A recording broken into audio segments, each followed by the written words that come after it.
specific, but I won't announce it, that's fine. Is it rolling now? Can you tell? Yep. Is there a red dot? Yes. Huh? See the red spot? Yes, the red, used to be red as well. This starts the February 17th meeting of the EDIC. Go ahead. So I was going to say that the city's board charter allows committees to meet. If you don't have a quorum, the open meeting law only applies to meetings whether there is a quorum or when there's a quorum of individuals that hasn't been publicly advertised. And because this meeting was publicly, the agenda was set last week and it's been on display for more than 48 hours, this meeting can occur. But again, like Josh said, there's no, the committee cannot conduct any official business like take votes or if there were decisions that required a vote of the committee that could. So I don't know, for the viewing audience, you want to set the parameters we're working on? I'm good. Yeah, I'm good, yeah. Just so it's official on the tape, we don't have a quorum today. We are still going to carry on with our normal agenda items. I do intend for us to be able to make, we can't make a formal recommendation, but I do want to send a letter to the board about what our feelings are about the zoning. We normally start the meeting with public speak. Are there people here for public speak? I'd like to make one comment. Okay, but before you do though, I just want to say, if it's any, if it is a comment, if you want to address this related to anything that's on the agenda, then I'm going to have you do it when we get to that point. Is it something that we haven't talked about before? No, it's on the agenda. Okay, then if you don't mind, we'll, Sure. I mean, we'll definitely, Fine. I won't let you know. And how about you? Hi, I'm Mary Suarez. I'm a reporter. I'm with Oh. Mass Live Springfield Republican. Okay. Hi. Thank you. Yeah. So you're here just to listen and report? Yes. Okay. Okay, can we approve minutes then? No? Okay, so we're gonna skip that. I'd like to add one amendment to the agenda, and that we have a brief discussion about our membership, in terms of what we do when someone's not able to make it very often. I want to kind of address that. So does anyone have a problem with us addressing that? No, I have one at the appropriate time, one suggestion. Okay, yeah, okay. Planning department report, do you have anything to add? I don't have anything specific today. Okay. Well, let's quickly talk about the membership discussion then. David? Well, the only thing I was going to suggest, and I know this is going to sound a little bit far-fetched, but once we get the clerical reorganization done through the mayor and city council, I would propose that we ask the mayor to also recruit an alternate member or two. I know membership filling is hard enough, but on the theory that when things come up, since we only meet once a month, that the alternate member was attending, and then you might possibly have a chance of someone fulfilling the quorum. Yeah. You know, that's all. You know, I mean, planning board has that, and it's just one more idea. So Dave, I'm not sure of that arrangement, so to speak, but are they in effect officially members? I think so. So they can vote, but they wouldn't take part if there was a quorum? Right. How would that work feasibility-wise? I mean, Well, they could be our secretary. They can come to every meeting, and then. okay, but just they wouldn't necessarily vote unless we didn't have a quorum. Right. That, well, again, that'd be a high-class problem. Yeah. Yeah. If we can do that, that'd be great. Yeah. The reason I wanted to talk to you, the reason I want to talk about it is that we have a member who has not been in, I think, 6 months. And while this is nothing personal at all, it makes it difficult for us. And I would suggest, or I want to throw it out here, of us taking steps to replace that person. And I really am struggling to not have this sound personal, because I don't mean it in a personal way at all.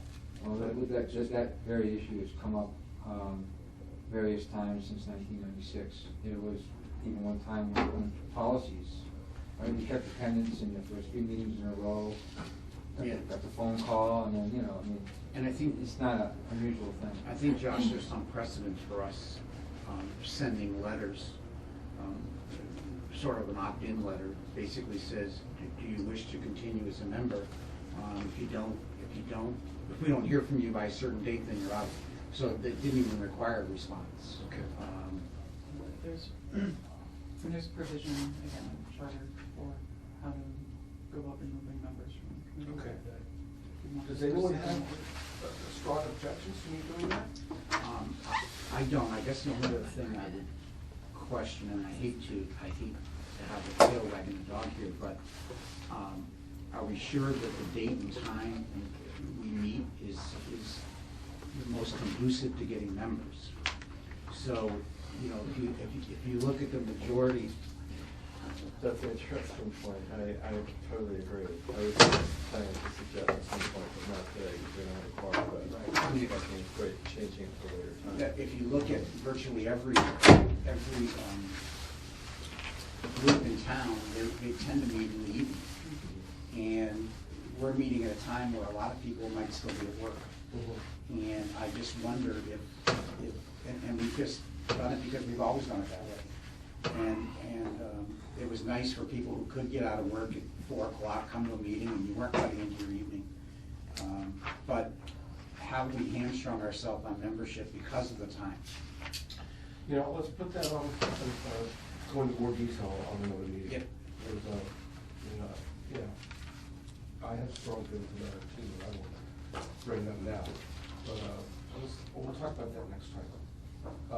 And again, I guess coming back to your point, Josh, is that a step to take that might make an opportunity for member or members who haven't been able to attend to start attending? So are you thinking of this current person in question? Correct. So before we put the hammer down and say you're out, if we found out that, because I think this person has a lot of history with EDIC. Oh, she does. And therefore, you hate to just have it go away. So if the person said, sure, you're gonna have a meeting at 6:30 on Thursday nights, that'd be great. I could make every meeting. Because the reasons I've seen, at least, for a person not making the meetings were primarily work-related. It wasn't just because the person was blowing off the meetings. Oh, I'm not. So- I don't, if this is blowing it off at all. Now, I think with that said, if we all concluded that, 6:30 on a Thursday night was the best night for everybody, and I think then we should stick to a strict rule of whatever the provisions say for X number of meetings and you're out kind of thing. Okay, well, let's talk about that next time. In the meantime, I'll reach out to the person Okay. and ask if there were a later time, if that would be Good. better. Okay. Okay. Energy offerings and potential developing land map. This is the last hurrah. Yeah, the map is complete and, just finalized and, getting printed and working with, Pioneer Valley Planning Commission to get a couple of layers that I didn't have. Sweet, okay. Great. Okay. Hopefully it's something I can show as a finished product for Okay. the next one. Now, this brings us to the big one, the zoning question. Before we start, John, do you want to address the group? I'm going to give 5 minutes for Yeah. public speak, and if you're the only one who has anything to say, you get that full 5 minutes. There you go. After that point, we will have a discussion that will just be the EDIC. You're Okay. welcome to stay and listen, but the discussion is just going to be amongst us. Did you also? Yeah, I'd like to have some time to talk also. Okay, well, then why don't you each take 4 minutes then? Sure. It'll be 8 total. At the meeting of the ordinance committee, the last meeting, I asked that you as a committee would be invited when the planning board came in, because I thought that would be important, seeing it's your job to bring economic and industrial development to this town. I think if anything you've done in the last 10 years, this is probably the most important thing you will have done or will do. And sending a half-assed letter that's not, I don't know, maybe it'll be a great letter, I don't know, but I think you should come to the meeting. I asked that, I mentioned to the city planner, I asked her to invite you people. I guess that didn't happen. But you should really be there. It's really that important as a committee. Now, I don't know how the scheduling goes on that. I don't know if you can have more than 2 people come, because of if you're 3, it's, I don't know. But anyways, you should come to the meeting if you have any interest at all in what you're doing here. Thank you. Okay. Is that the meeting for the tomorrow night? Okay. Well, we haven't heard anything from the planning department, so, but perhaps some of us will be there. I'm not sure. We can't be there necessarily on behalf of the EDIC, but we can be there as citizens and make our voices heard. There you go. Thank you. Yeah. Sure, yeah, I'm Dan Hagan Jr., I was one of the original drafters of the proposal that you guys are considering. And I guess before I get started, first of all, I just want to say I really enjoy talking about this. First of all, talk about, with anyone who will listen to me. So I think it's a really good group to sort of discuss all of this with. I would, however, though, I guess object to the board making any kind of recommendation, whether it be,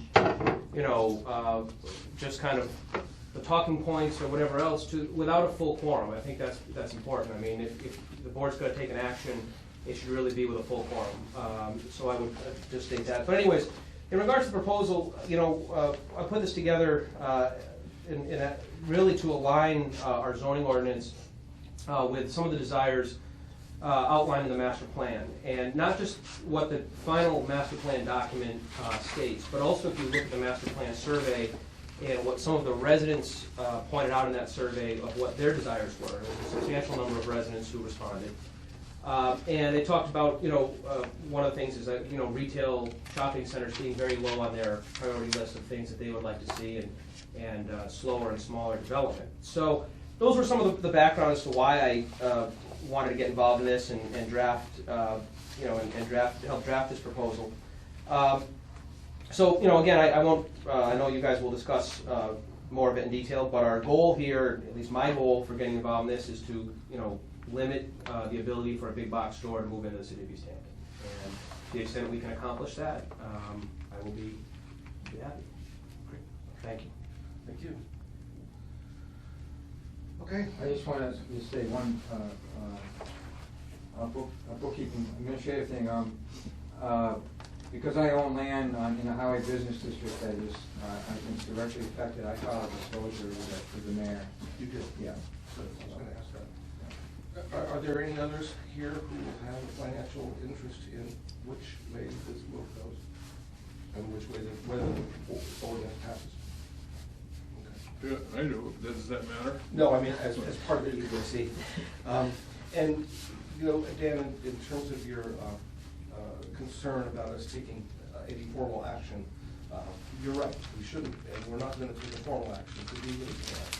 But I think because of the urgency of it, in that it's going to be started to be discussed tomorrow night, I think it's important that at least the opinions of the members of this group be known. So that's why we're having this discussion. We're not going to make a formal recommendation of any kind, if we can. But I do intend on sending a letter just saying this is what the consensus is, this is what people felt about it. Yeah, and I guess that's what I'm concerned about, though, is that we're sort of making it look like that's the will of the board, or that's what the people on the board, or what the EDIC wants. I guess that's all I'm saying is, I think that's great, and again, I hope that we have a good discussion today, and wish I could obviously talk more during the discussion, but I guess all I'm saying is that, I appreciate the chance to come here and talk. I think it's wonderful. I'm just saying that to make anything look, or even be able to confuse it with the board making a recommendation. Individual members are welcome to come down and talk tomorrow night or any other time in the process. And I think they should. I think that's great that we have that discussion. I just don't think, having the board making, sort of say, here's what we think. I don't know how that isn't confused with sort of an official action, or, how to disengage that. So it seems to me each individual person should be able to come speak for themselves. But that's my. Well, I will make we have been asked to do this, so I will make a really concerted effort to make it very, very clear that we're not making an official recommendation. So now I think we should start our discussion. Well, I want to stay on that same point, because when you say we've been asked to do this, first of all, I want to clarify for everybody in the room who we've been asked to do this by, and why you feel it's important to write the letter, which in my opinion is a formal action. I agree with Dan that anybody has the right to express their opinion individually, but to put it under the umbrella, even as saying, these are the members that showed up, we didn't have a quorum, but this is what we all think, like there's some sort of consensus there. And this represents the EDIC. I disagree with that notion, and I feel that that's... On the other hand, too, I don't mind myself, I'm sorry to jump in, but discussing this. Tomorrow night is a tricky meeting. From the point of view is originally it was supposed to be just a meeting for purposes of the calendar, to satisfy the calendar, open it and continue it immediately. I get the sense there's going to be some discussion, healthy discussion. Even so, there's still going to be a parallel after tomorrow night's meeting. The ordinance committee will meet by itself once or twice, and the planning board will meet by itself once or twice. So I think we have time, start now, to actually draft a official letter, because ultimately, you know, we want both there's two steps of the process. We want both steps to be our audience, but ultimately city council is who we want to have us heard, and they're not anywhere near at that point yet. So I don't mind starting this, especially since, you know, time marches on. I don't feel the urgency to have the document out for tomorrow night. Okay. As much as, you know, a few weeks ago, you know, when we thought there'd be a quorum, I said, well, let's get it done. But the quorum didn't happen. I guess along those lines too, Dave, I don't know enough about municipal government to know the protocol. And I hate to confuse my experience on school committee, because I was an elected position, which might operate differently than a appointed position type of board, I'm not sure. But back to Josh's point for a moment, I don't know, Dave, if, and maybe any letter is dangerous, any letter, but I wonder if a letter could be couched in a way that explained that there was no quorum, there was no official vote, but here was some of the discussion that was around the table at the meeting, and here are the 5 bullet points that came out of the meeting. Maybe that's too dangerous, I don't know. But if you couched it in a way that they knew, you know, the problem I keep coming back to is the moment it shows up on EDIC letterhead, it looks official. Right. And I think it's a slippery slope, and I agree with Dave, the final decision on this is with city council, and that's gonna be months away. Well, maybe, sorry to interrupt you, but maybe let's talk about it, and then once we kind of get a feel for how we feel, maybe we'll decide that we don't need to send a letter right away. And we could wait until we do have a quorum and can do it officially. I'm totally open to that. Okay, so what are some of the thoughts about the ordinance itself?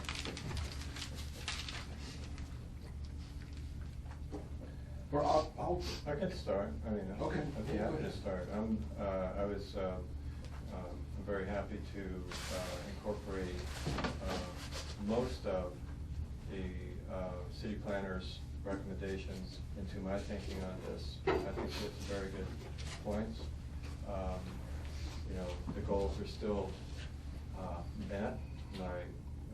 My goal in terms of protecting smaller business in town from large retail development and the form of big box stores. And I think that Jessica made some very good recommendations based on very sound, educated, and information that she has as a city planner. So, you know, nobody can really know everything. I certainly didn't going into this, like what is, you know, exactly how much land is out there, you know, what's developable, what direction will I go. I think a great deal of how the city moves from this point, development-wise, really rests on the shoulders of the people who own the land. Ultimately, they weigh very heavily in on decisions of how things go. And they can opt not to sell their parcels to people who they choose not to. It's not like, you know, we have this discussion in town, we say, we have this much land, we have this much developable land. That's a nice sentiment, that we, as a group, you know, Easthampton, we have all of this, but really it's in the hands of relatively few landholders who get to make the proposals for developments, refuse sale of property to people that come in, perhaps, or not, I don't know. So, Jessica certainly knows more of the players behind the scenes than certainly I would ever know, and I think that I'm hoping that her recommendations were based on information gained through those relationships. There were parts of it that I really like, and there are parts of it that I don't. Is it set in stone as the way it is? Nothing is set in stone. So there are ways to make changes to that. Right. Absolutely. My class now, he's correct, and there's some language from the city attorney from 2004 that elaborates that very point. Okay. I don't like that a little bit, but it is what it is. I mean, I think an amendment, I think proposal, and I give you my thing, it's there, should be close to what you're proposing. I don't think it should be free form. However, it's okay. There is allowances for amendments, tweaking, and I think in order for this to pass in some form, it's gonna have to be, because we've talked about big boxes, but no way in hell can a big box go in neighborhood business, residential, industrial. So why did the zoning incorporate those areas? So I think that just leads itself to somebody doing something to address that, you know. You can't put a big box in an R5 zone. So why is this being talked about? But our use table does allow planned business development in the industrial zone. It absolutely Right, but I does. just said R5, I didn't say. No, but before that, you Yes. said a big box can't go in the industrial zone. It absolutely, apparently can, from my reading of the use tables. That's why we included, that's why it's Maybe, written I that- yeah. dispute that, but maybe, I know what you're getting at. But that's, okay, but even so, I mean, if, that can be hashed out. Right. You know, I mean, that was my point. I don't want to be painted with such a broad brush that you say anything over 50,000 Yeah. square feet. Josh? Sorry, I don't mean to cut it. I That's right. just wanted to ask, I don't want to cut off the business, but I know you said it's kind of since it's an informal meeting, I guess what I'm wondering, you don't have to follow Robert Rules of Order, is it possible for us, again, I'm not just adding in some information from the audience, again, just have a discussion. You can't, I mean, the reason I'm doing this is so that it doesn't, so that our meeting. When you guys are really bored, you can take a look at this, okay? It really should be. Just as a drafter, I mean, I can help shed a little light on some of the questions that are being brought up, so I mean, I don't, Read this tonight. Yeah, we really want to know. If we have questions. because I can help maybe alleviate some of the concerns like that Dave Boyle brought up, I mean, just as a, in a general sense. I mean, If we have questions that we can't get past, then we can do that, yeah. But as of right now, I'd like to try and keep this amongst the six of us. I also want to point out that the proposal never included planned unit development that includes affordable housing. Okay. It never did. It's exempted. But I've heard it now in the press and on Facebook and, just on the street. This is every zone for everything, and it's simply not true. Okay, that's good. Okay. Just for a point of clarification, how big is the proposed Stop and Shop? That's just under 50,000 feet. 53,000 for the building. Officially, John, 39. I believe it's still, on the city records, it is under 50,000 feet. It's mid-40s. Okay, so whatever it Well, is. I guess you know more than I do. Well, that's, okay. That was one of the reasons, by the way, I targeted 50,000 feet. because Stop and Shop, it would not, if this were adopted as is, which I don't expect it to be, actually, but if it were, Stop and Shop, I didn't want to see Stop and Shop become non-conforming even before it's built. They could still build it, but it would be non-conforming. That would be not very cool. I also thought that if another competitor wanted to come in and build at the same scale, and the maximum square footage was less than, well, then they maybe couldn't compete fairly with Stop and Shop that would be here, right? Mhm. So keeping the door open for competitors that have the same sort of model, like a Big Y, but that's not going to happen because they're in Southampton. So there was, from my perspective, I put a lot of thought into how this, I also looked at Stop and Shop as being a real flashpoint in the community at the time. I mean, the hearing was, it seemed to be about as much as Easthampton residents could tolerate in terms of scope, size of development, and the perceived threat that it might present to, local businesses. So it seemed like a good place. Yeah, real quickly, how big is the Big Y in Southampton? I don't know, everybody keeps. Yeah, I'm just trying to get. Find it in their records, you'd Do actually you know how have to big physically, Big you E know? is? Well, Big E, I Big think. E's about 11. Is it a little? 11 or 12. Oh, yeah, exactly, you're right. And, Big Y, if we can find it through the Southampton assessments, but I thought it was 35,000 square feet. Yeah, but I know the Red Rock Shops across the street is 24,000 square feet, but it's not as deep as Big Y, but that, plaza is 24,000 square feet. So it gives you an idea when something's spread out, but that's only 50 feet deep. Big Y, of course, is probably 200 feet deep in some sections, not the whole thing. Yeah. If anybody wants one of these, this is the proposal with photographs of buildings of sizes all the way up to the Tasty Top at 412 square feet.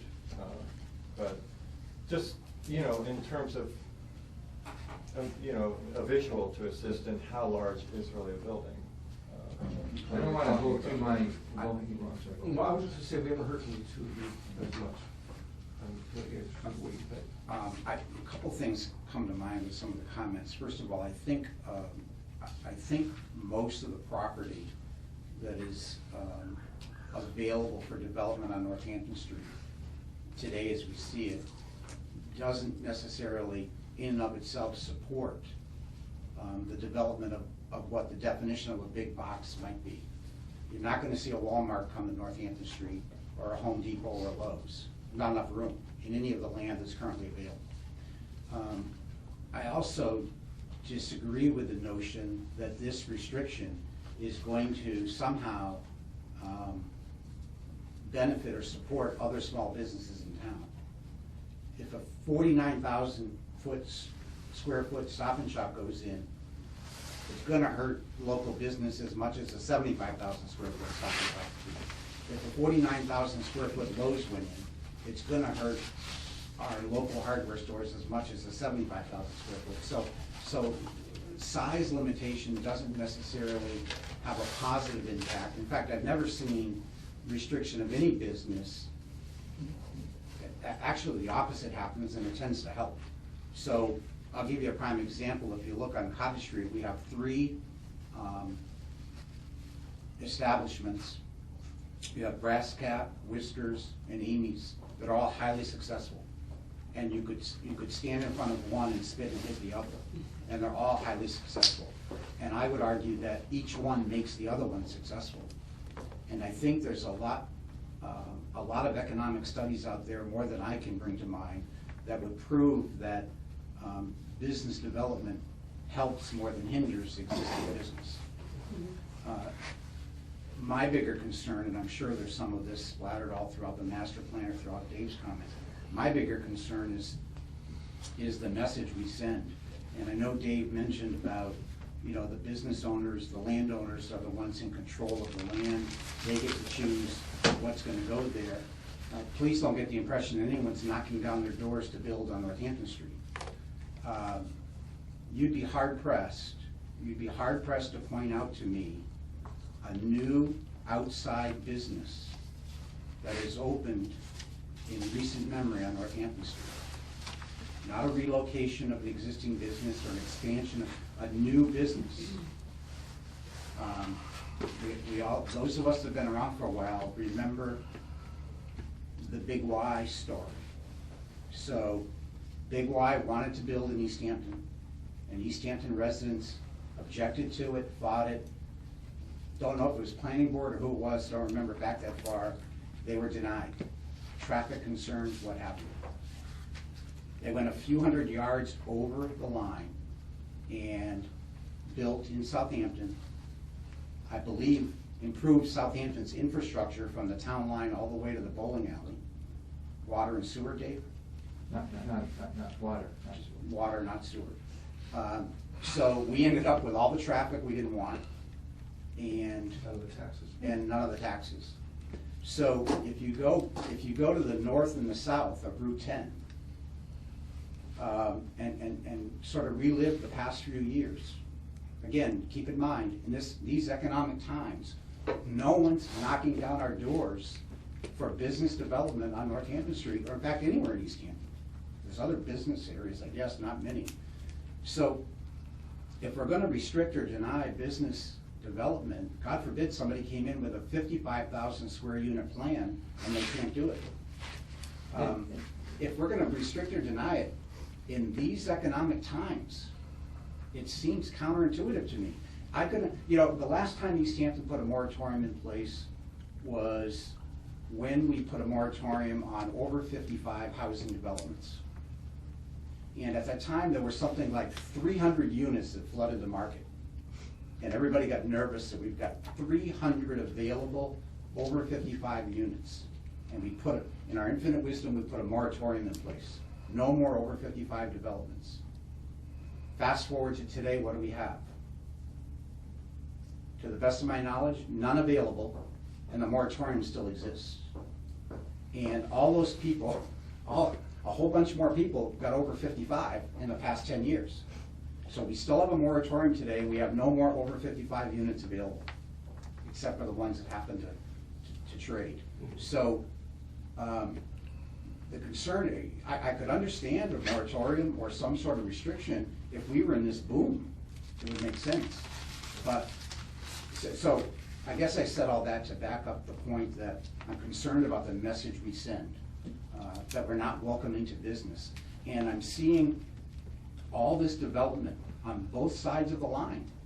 So if I go north, the new daycare center moved in Northampton. Roland's Motor Works is in the last so many years. Wilson's Plumbing and Heating. If I come south, I've got Red Rock Shops, Big Y, Queen Bee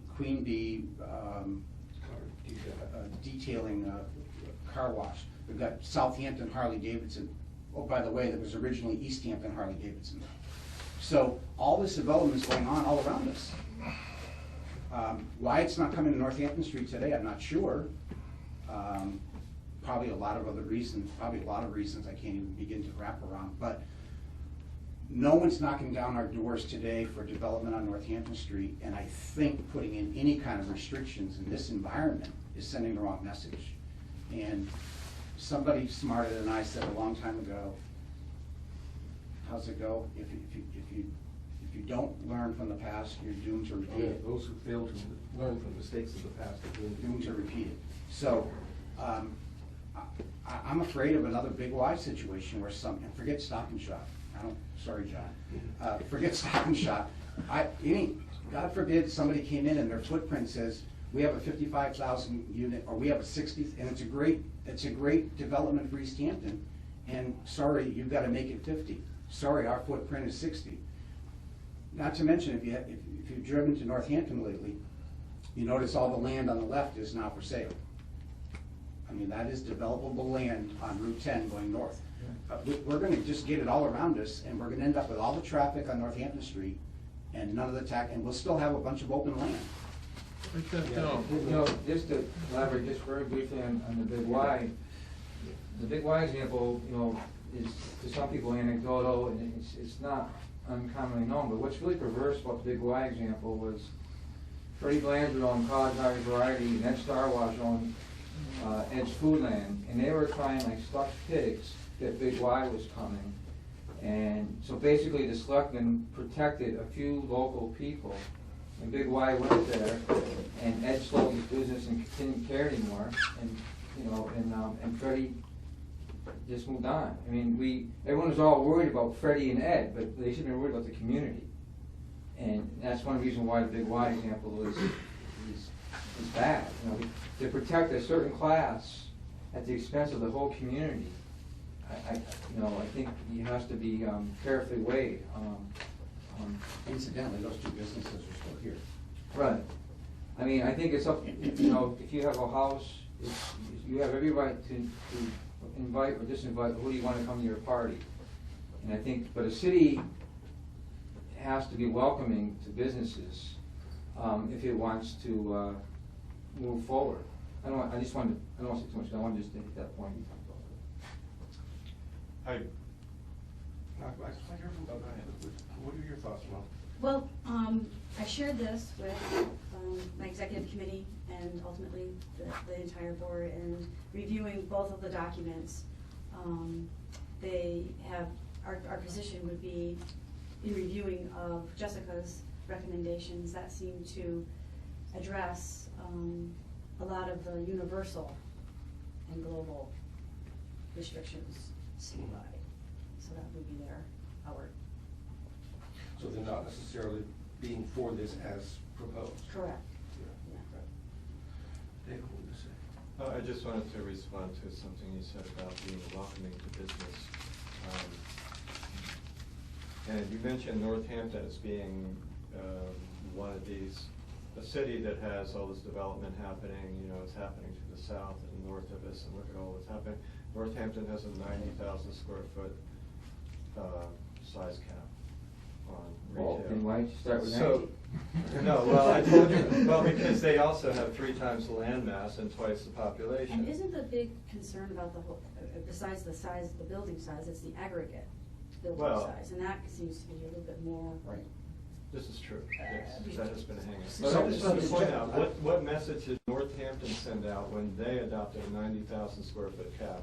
Did that stop business? Did that slow growth? Apparently not, because they Well, keep what's the going. They're using the same After verbiage. that happened, that's still, the King Street development, North King Street, that had been sitting there vacant all that time, finally got redeveloped. When did You they know, have and that all of cap? that kind of stuff had been sitting there like a dead mall forever. So whatever the message was that was sent, I would like to propose a different sort of message that can be sent to businesses.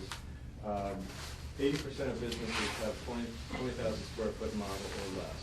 There is a difference between a big box, a super Walmart, or a big box model. They can't offer the prices that they offer unless they are a warehouse model. It does make a difference how big they are. They cannot offer you what they offer you unless they have all of this under one roof. So Walmart does have now smaller models built for just our situation. A Walmart can come to Easthampton. They have seen the writing on the handwriting on the wall, I believe, and they. I was at a Walmart, neighborhood Walmart grocery in Tulsa, it was about 32,000 square feet. Right. And when I was in there, my gut reaction was, I hope to hell this does not come to Easthampton. No, because they have, I have it in here, they have the same power as a $405 billion company to undercut. The store was welcoming, they had different products, and that was scaring me more than Stop and Shop as far as Big E's. Yeah, so is there another way of achieving this goal? You know, it may be good, I wouldn't want a 30,000 square foot Walmart here. You know, I mean, maybe, is there a, instead of necessarily having size be the criteria?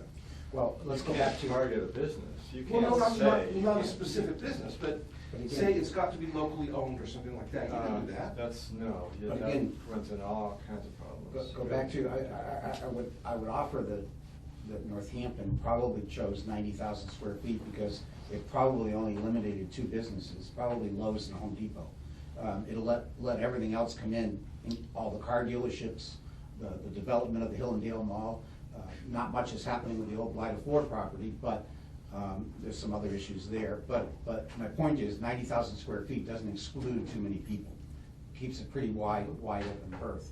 But when Walmart went into Northampton, and I don't know the size of that, but it's a smaller Walmart, everyone predicted the demise of Main Street in Northampton. That hasn't happened. Didn't happen. Walmart didn't put Main Street in Northampton out of business. So everybody predicted that? Is it just Oh, yeah. anecdotal or? Because they were fighting it, I think, when it first came in. You know, Caldors that was there originally, great. Old local, you know, Bradley's, Caldors, Ames, all those other stores, everybody was fine with. But Walmart was the 600-pound gorilla in the room that nobody wanted.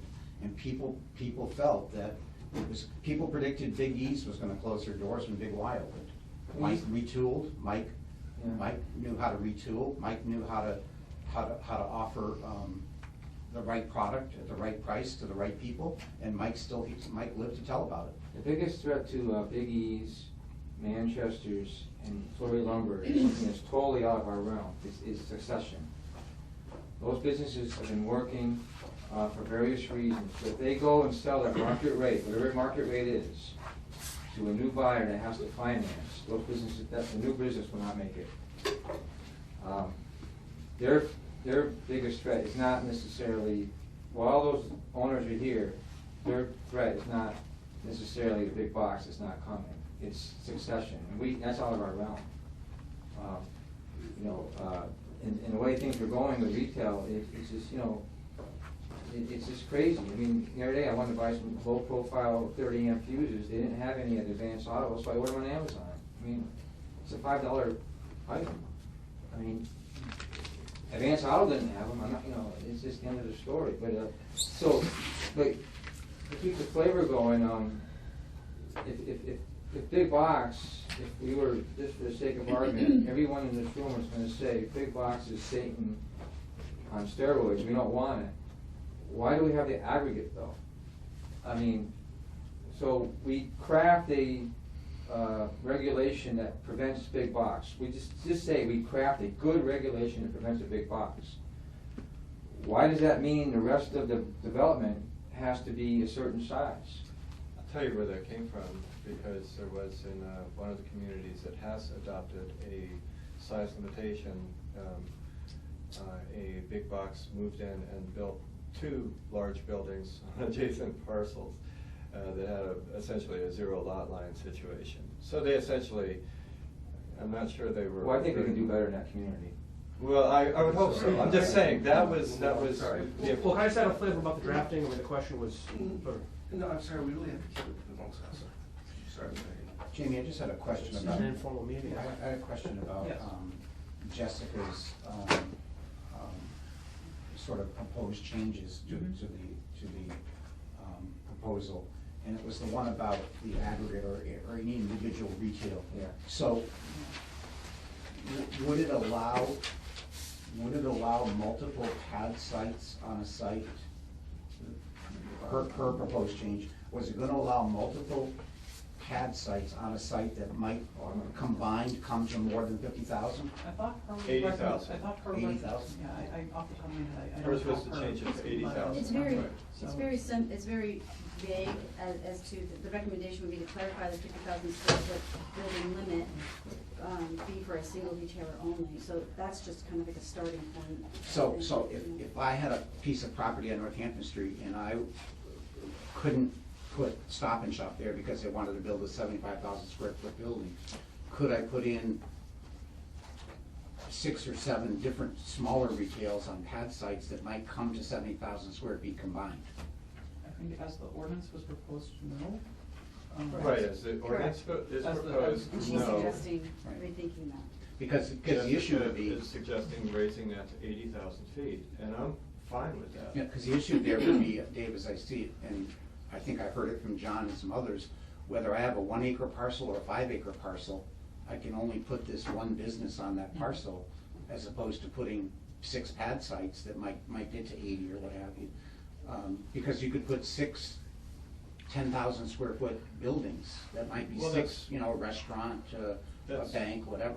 This is true. Now, when We don't need any more Mr. banks. Gall spoke to us last month, he presented plans, he rolled them out on the table, and he said, this is my development that, you know, hasn't had the opportunity to propose it yet, but he said this is something he's working on.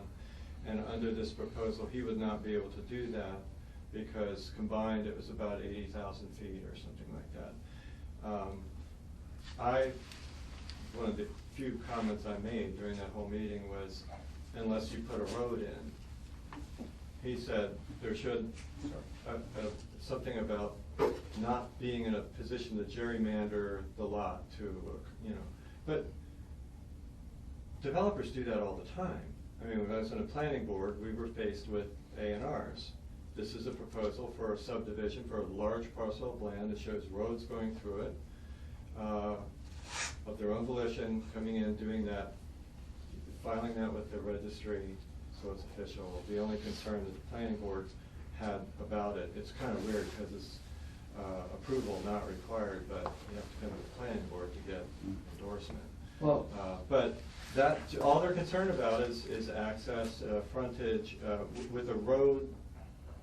So subdivisions do this all the time. So the idea that limiting development to 80,000 feet, let's say, on a 15-acre lot is unfair.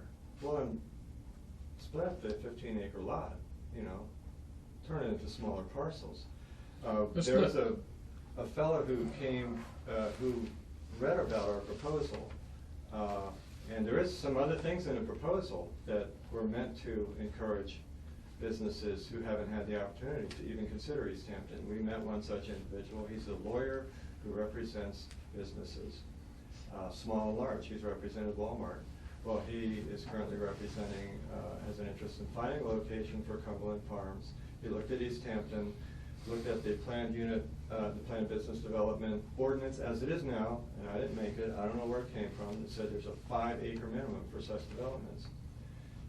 He just, well, we can't do it here because they don't want to buy 5 acres to do something that they can, you know, develop on an acre parcel. Why would they do this? So it started patching together some lots right at the. that was the outgrowth of the Big Y process. That in the zoning book, what it says is convenience store and a highway business that you have to be part of planned business development. That was to protect college highway variety.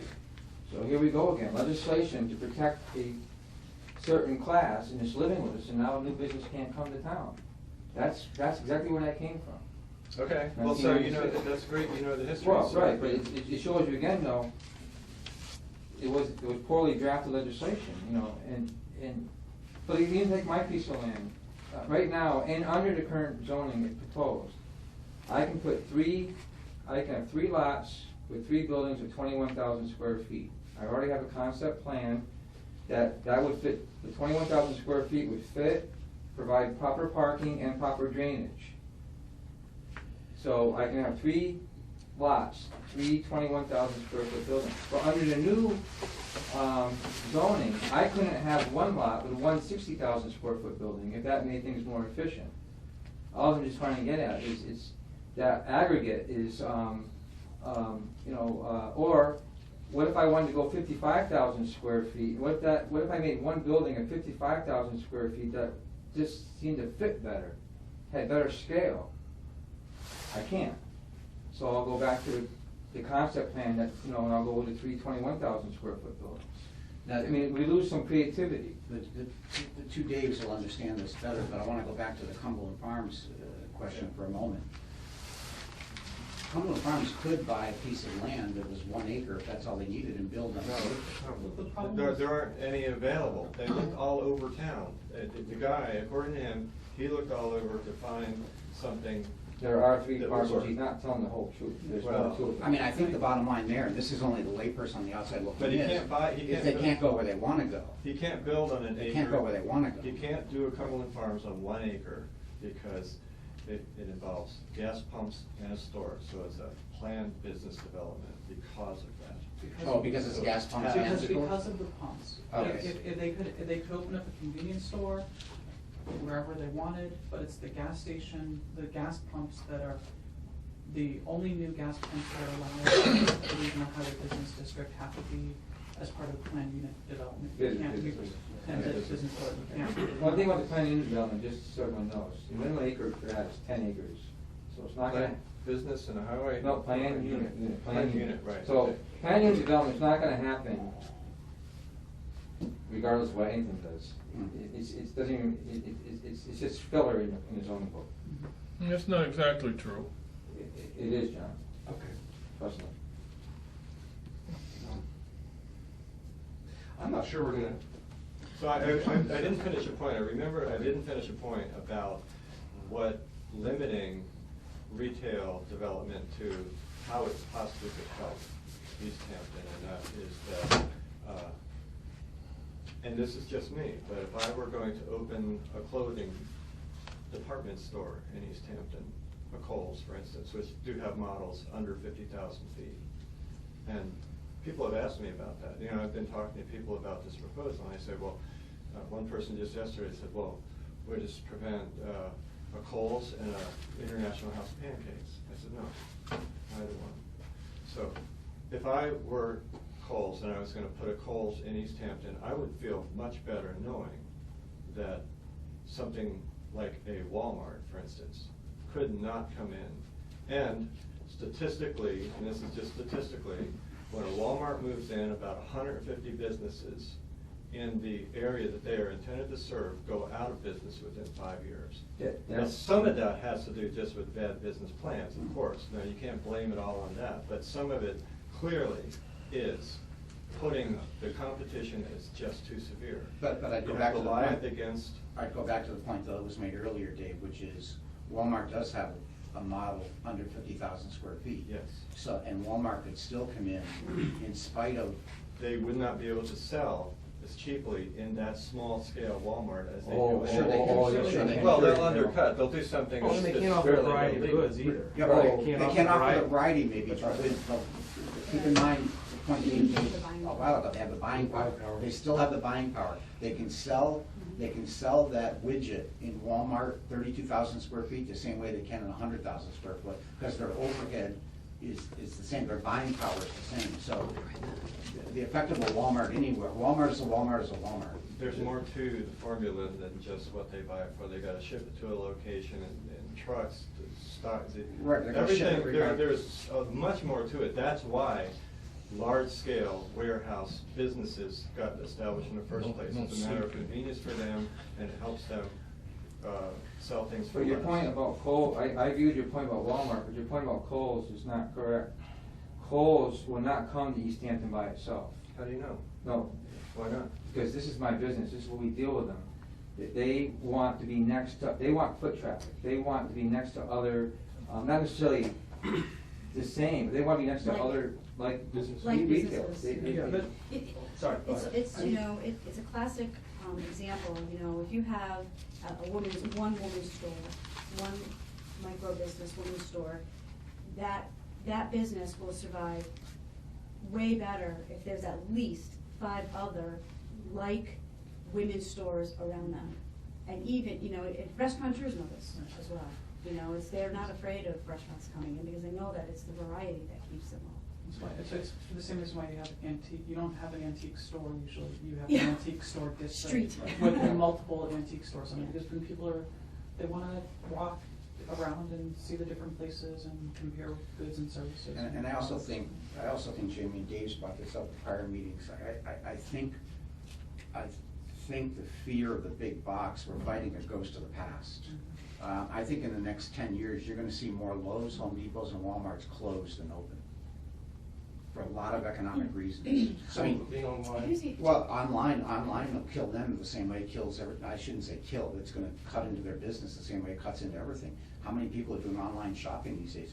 Do they need do they need an 80,000 square foot brick and mortar?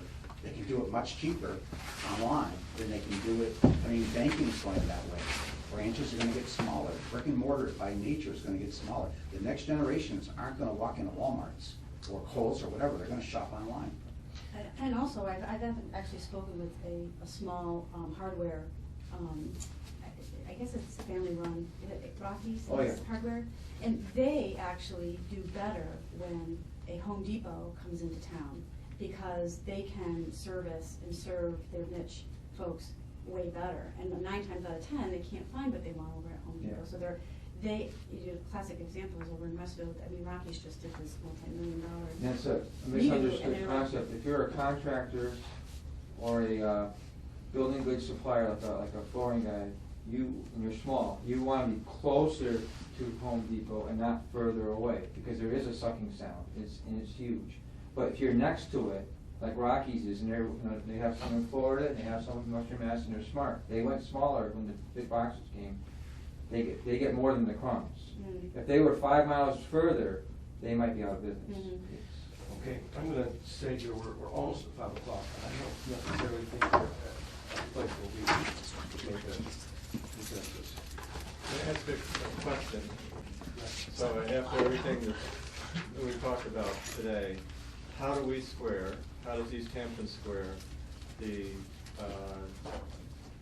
how do we square this with the citizens who participated in the master plan survey and their desire not to have big box development in Easthampton? What do you say? You're wrong about that? It's actually big box is a good thing, and you're just simply, No. you've got it wrong, and No.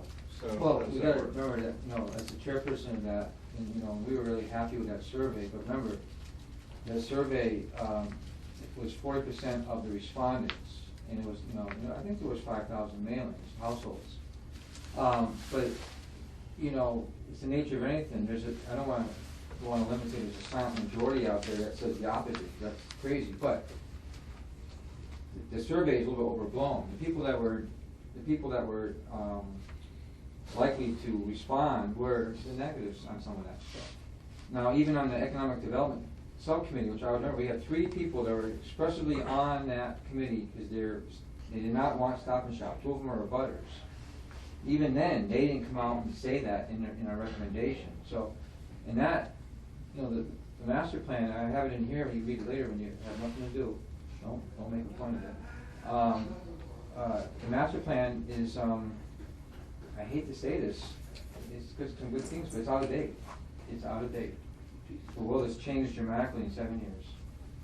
And I think that's how we square some of this. We have to go forward. I think the other thought, David, that comes to mind real quick is, I'm not sure a survey like that is anyone's definition versus perception of big box. I guarantee you, if a 38,000 square foot Walmart went on Northampton Street, and the respondents to that survey would have said, where were you? Where were you? We told you no big box. And here's a 38,000 square foot. They would not feel that we served their recommendation whatsoever if a 38,000 square foot Walmart went out there. So I don't know, I'm not smart enough to define big box. Who arbitrarily makes it 50,000 square feet? Northampton made it 90. So I wouldn't say that 50,000 square feet meets the intention of the folks who responded to the survey. Again, perception versus reality. If a 38,000 square foot Walmart went in, they'd be pissed, the people that responded to that survey. If a 40,000 square foot Big E's went up there, everybody would be cheering. So it's sort of in the eye of the beholder. And I don't know how an arbitrary number, 50,000, 90,000, the town next to us has 90,000, we have 50. I don't know how that, I think sometimes it's determined, it's sort of self-fulfilling prophecy by the size of the land. You're not gonna see, I don't think you're gonna see a 75,000 square foot, the Fedor property. My God, what are you gonna put on there, Dave, for a side? You're not gonna put a 75,000 square foot facility on the Fedor property. We're talking about the one on Route 10, right? Yeah. Yeah. Okay, Can't happen. I'm gonna kind of bring us back in a little bit here. We're reaching the end of the hour. How do we feel about whether or not we communicate anything to the city council? I would suggest Okay. I would suggest that we do not strive to communicate anything to the meeting tomorrow night. Tomorrow night's a joint meeting, I assume. That we hold off until we can do it, and we do it with a quorum, and we fashion a statement to the city council, who is the ultimate deciders of this. Yeah. I was just only gonna suggest, that's fine, that that, just a simple message that we've just started our deliberations. You know, We could let them watch. Well, and the press is gonna play it out. That's true, that's true, and leave them It's all on you. well, It's all let's on see you. what they have to say first. Then we'll tailor it around that. Do you have any input as to whether or not we communicate? I would agree. Okay, thank you. Yeah, I'm sure you would too. I'd say, yeah, I totally agree, no communication. Okay, so the next, so I'm gonna really get on my rooftop and holler and yell for people to be here next time. And quick aside, any idea how long it'll be before our sizes are officially changed? Well, I'm waiting for a ruling from our city attorney on that. Okay. Jamie was very helpful. It wasn't as simple a task as we, just as soon as we started looking into it and turning over, you know, things that had happened in the past and the formations. So what he has to look at is the formations of it to see how we can restructure it. And he's doing that. I spoke to him today. He's working on it. But I think he does know that, you know, quorum-wise and that, you know, time is of the essence. But obviously, I knew we wouldn't have anything for today. But I'm hoping really soon. I've been working on a couple of other things, but he does know that, you know, they're trying to restructure and quorum is an issue. So you might be able to have one by the next meeting? We'll probably have an opinion on how to proceed. We'll definitely, you know, when I get anything, you know, I will let you know. But it's sometimes what sometimes seems to be a simple matter is just not quite that simple. Josh, I know we have a commitment to try to be out here by 5, but if it's a consensus of the group, and again, I'm not trying to put anybody on the spot, but I know Dan's been chomping at the bit to chime in on a couple of issues, and I'm okay with saying, let's give Dan 5 minutes. If we do day 6, we're walking out of here. But that's it. How do you guys feel? Yeah, I mean, and certainly, Mr. Courtney would. See, we wanted to wait for you to see, now you don't know, now remember what you wanted to say. No, I do, I mean, I just, you know, I think I just wanted to echo a couple things and talk a little about a few of the points I heard here. You know, one is, I obviously, I agree with Dave. I mean, I endorse, for the most part, everything Jessica says here as modifications to our proposal. I think they're good modifications, so I would certainly be, full endorsing that. I think it's also important to talk about how, you know, it's not just, it's big box, and it's also the sustainability of the buildings that we're building. And so, you know, when you start to get over, I think Dave made a point, Dave Gardner made a point earlier about Northampton and King Street and trying to redevelop a property and how hard that is when you get single developments with a very large building. And it's hard to repurpose them. And so you have to talk about sustainability and the ability to repurpose development should the original tenant leave. And I think, you know, so 50,000 square feet, we're not, it's, you know, talking about stifling development or something, we're not even close to that in the city right now in terms of a single building of over 50,000 square feet.